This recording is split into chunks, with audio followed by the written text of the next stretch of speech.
अखिल जगत स्वामी साप सदा शिव मल्हारी मणिमल्ल संहारक ऐश्वर्य प्रदाता शक्तिदाता जय दुरी गणाधीशित आदिरुद्र श्री मातंड भैरवा.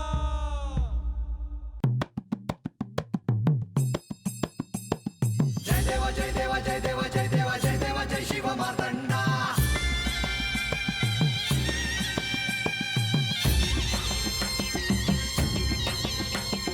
जय देवा जय देवा जय देवा जय देवा जय देवा जय शिव मार्तंडा. हरिवर्धन मल्हारी तुझी प्रचंडा. अगडदुम नगारा सोन्याची जेजुरी देव गेले जेजुरा निळा घोडा. अगडदुम नगारा सोन्याची जेजुरी देव गेले जेजुरा निळा घोडा. पाव में तोडा कमरी कर पटा बिहिर मस्तकी तुरा. खोबऱ्याचा कुटका भंडाऱ्याचा भडका बोल अहंकारा सदानंदाचा येळको. सदानंदाचा येळको. जय देवा जय देवा जय देवा जय देवा जय देवा जय शिव मार्तंडा. जय देवा जय देवा जय देवा जय देवा जय देवा जय शिव मार्तंडा. हरिवर्धन मल्हारी तुझी प्रचंडा. जय देवा जय देवा जय देवा जय देवा जय देवा जय शिव मार्तंडा. हरिवर्धन मल्हारी तुझी प्रचंडा.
पिताश्री, मातेचा क्रोध पाहता आपणच हस्तक्षेप करणे योग्य ठरेल. देवा, देवींनी जे काली मातेचे रौद्र रूप धारण केले आहे ते पाहता त्यांना कुणीही थांबवू शकणार नाही. हे प्रभू, त्यांनी सर्व दैत्यांना यमसदनी पाठवलेच आहे, परंतु त्यांच्या क्रोधात सगळेच नष्ट होईल की काय असे भय आहे. आता त्यांना सामोरे जाणे कोणत्याही देवांना शक्य नाही. आपण ह्या प्रसंगी सगळ्यांचे संरक्षण करावे देवा. तिच्या क्रोधाचे कारण हे दैत्यच आहेत. आजवर आम्ही दोघंही ह्या दैत्यांना क्षमा करत आलो आहोत.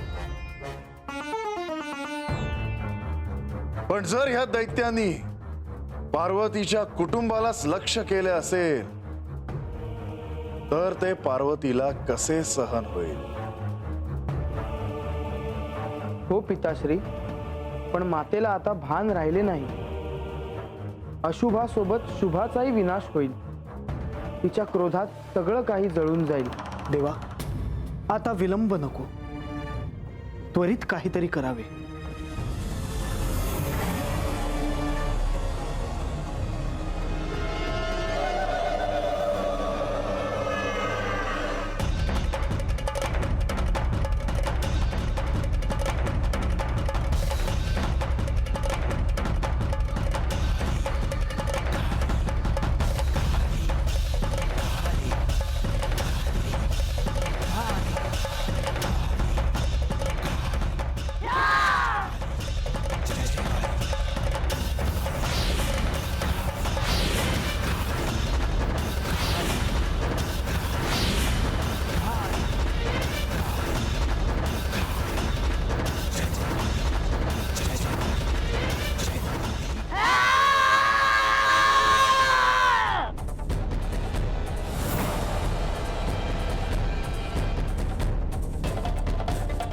हे देवी शांत हो. तुझ्यातला क्रोध मागे घे.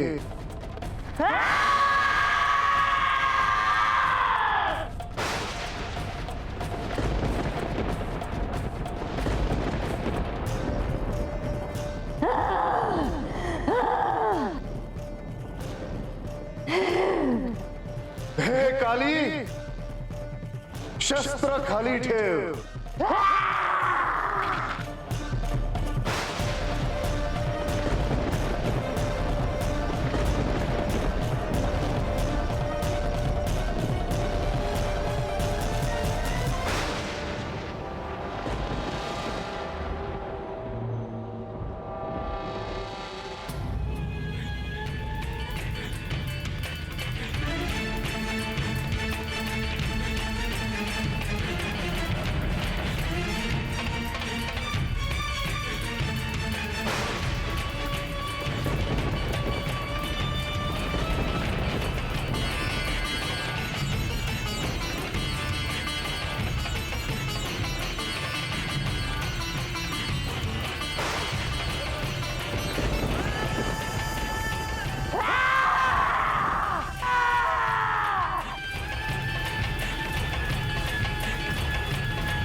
प्रभू क्षमा असावी, प्रभू क्षमा असावी. आज मी स्वतःला क्षमा करणार नाही प्रभू. मी तुमच्यावरती शस्त्र उगारले.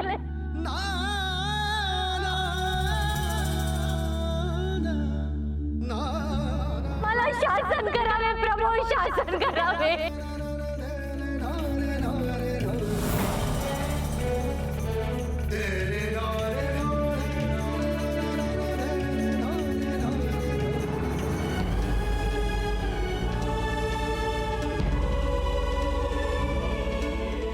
प्रभू क्षमा असावी.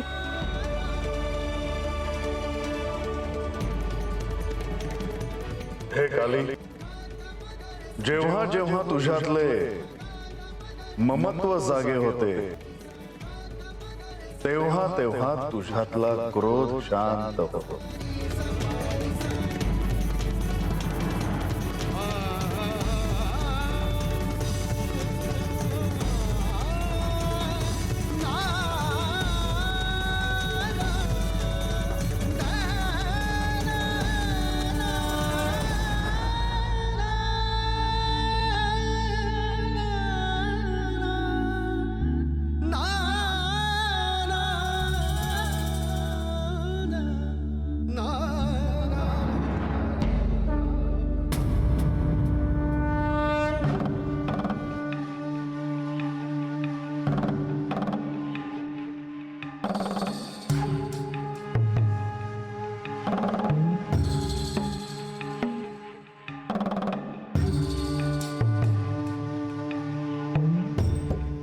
प्रधानजी, तुम्ही मला भेटायला याल हे मला ठाऊक होतं. देवा, त्या दिवशी गडावर श्री म्हाळसा देवींनी बाणाईला तो दिव्य करंडा विसर्जन करण्यास सांगितला आणि त्यानंतर जेजुरीत कधीच येऊ नकोस असं निक्षून सांगितलं. हे असंच घडणार होतं. जर असं घडलं नसतं तर नवल होतं. कारण म्हाळसेच्या मनात बानूबद्दल किती क्रोध आहे हे तुम्हाला ठाऊक आहेच. का कुणास ठाऊक देवा, परंतु त्या दिवशी जर तुम्ही हस्तक्षेप केला असता तर आज परिस्थिती वेगळी असती. प्रधानजी, मी, तुम्ही, लक्ष्मी देवी कुणीही हस्तक्षेप केला असता तर परिस्थिती निश्चितच वेगळी असते. पण आपणच ठरवलं आहे की ह्यात हस्तक्षेप करायचा नाही. होय देवा.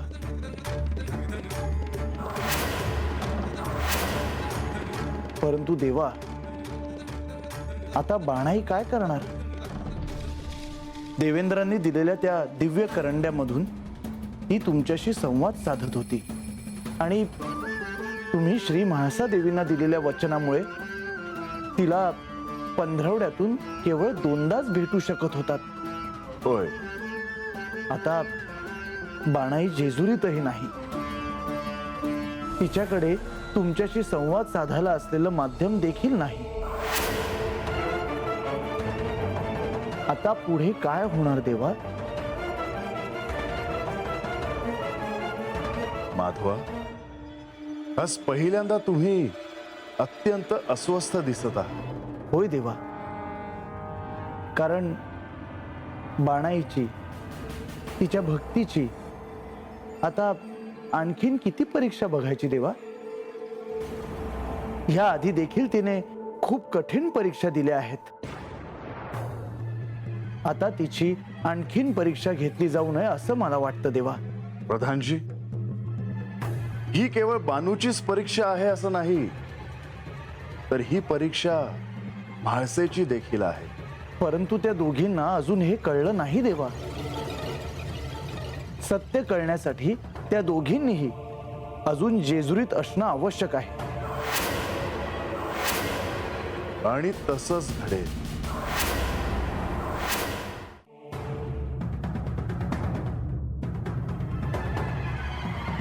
देवी,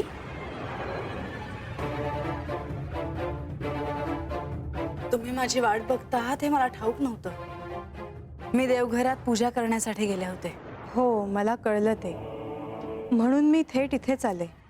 तुमची पूजा झाली की तुमची भेट घ्यावी असा विचार केला. भेटायला येण्यामागे काही प्रयोजन आहे का? म्हणजे तुम्हाला काही महत्त्वाचं बोलायचं आहे का माझ्याशी देवी? हो, म्हाळसा त्या दिवशी बानू गडावर आली आणि तुम्ही तिला शासन केलं. मात्र त्यानंतर आपली भेट झाली नाही, म्हणून मी भेटायला आले. मी जे केले ते अयोग्य आहे असे तुम्हाला सुचवायचे आहे का देवी? नाही, मला केवळ इतकंच विचारायचं आहे की तुमची अस्वस्थता कमी झाली का?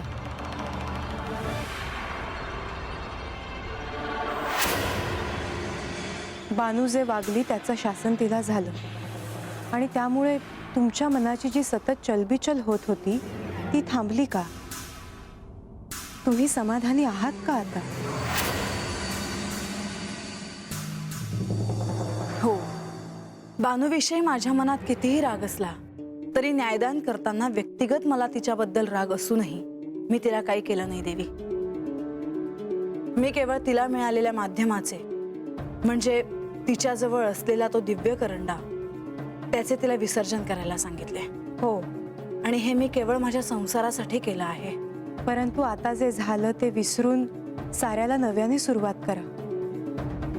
आनंदी राहा. हो, पण केवळ मी हे एकटीने नाही करू शकत.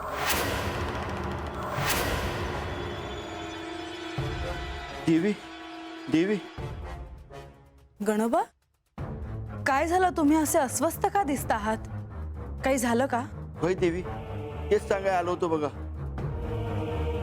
तुमचं आई आणि वडील इकडे येते ती. काय? कधी? होय देवी, गड चढायला लागली ती. मला कळालं म्हणून लागलीच सांगाय आलो बघा.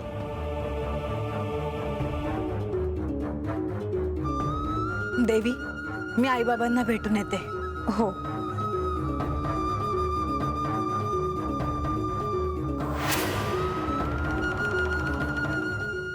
प्रणाम देवा. गणोबा, तुम्हाला काहीतरी महत्वाचं सांगायचं आहे असं मला वाटतं. होय देवा, ते महाळसा देवींचं आई आणि वडील गडावर आले आहेत. कुठवर आले आहेत ते? ते बघा आत येतीलच. त्यासनी हात घेऊन येऊ का? नाही, नको. आधी त्यांना म्हाळसेची भेट घेऊ दे, त्यानंतर मी त्यांना भेटीनच. जी देवा. गणोबा, या तुम्ही आता. हे आणखी एक नवीन विघ्न म्हणायचं का देवा? असं का वाटतंय तुम्हाला प्रधानजी? कारण ह्या आधी श्री म्हाळसा देवींच्या मातोश्रींनी त्यांच्या क्रोधाला खत पाणी घातलेलं आपणही जाणता. त्यामुळे ह्या वेळी देखील असंच काही घडेल अशी शक्यता वाटते आहे. कदाचित ह्यावेळी आपल्याला जे साध्य करायचे आहे त्यात त्यांचे सहाय्य होईल.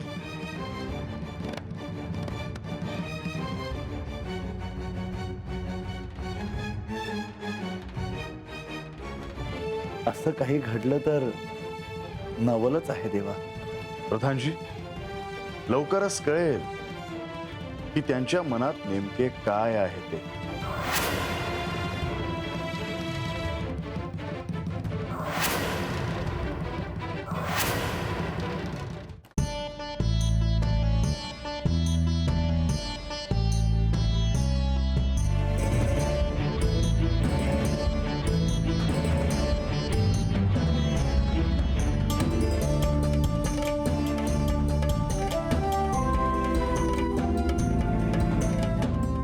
कोणी साधं स्वागताला सुद्धा आलं नाही.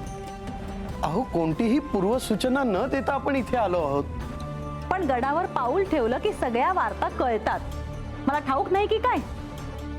घ्या, म्हाळसा आली पण. आई, बाबा, किती दिवसांनी आलात. कशी आहेस? मी छान आहे. पण तुम्ही येण्याआधी कळवलं का नाही? तुमच्या स्वागताची धड तयारी करता आली नाही. अचानक ठरलं. म्हाळसा, याविषयी आपण नंतर बोलू. अगं अगं, काय करतेस हे? म्हाळसा, मला नमस्कार करू नकोस. अगं, पापाचा धनी होईन मी. झालं ह्यांचं सुरू. बरं, चला आत या. अहो, ही कुठे? कोण? माधवी. माधवी, बाळा, बाहेर काय करतेस? ये, आत ये.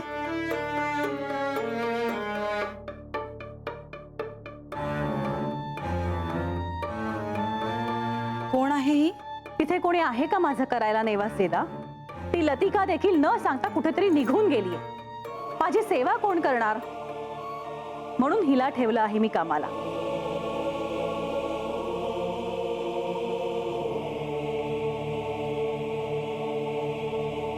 या.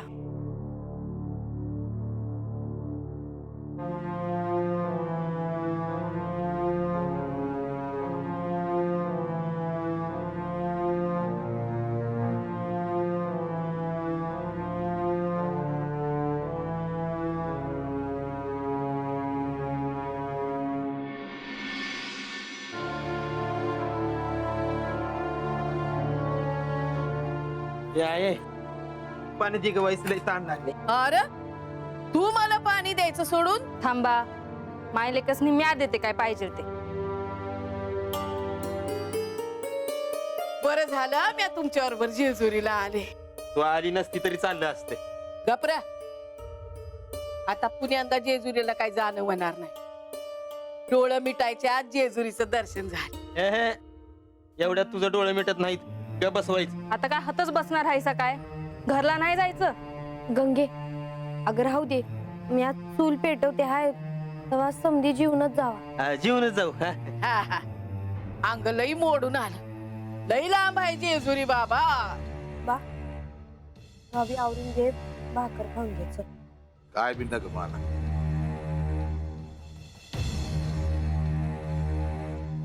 का राजा काय झालं? गबस की बाई. बा काय झालं हाय तुला?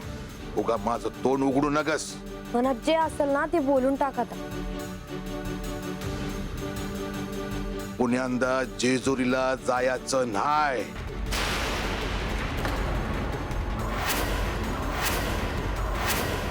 नाही जाणार. आणि ह्या मोर त्या जेजुरीचं नाव काढायचं नाही.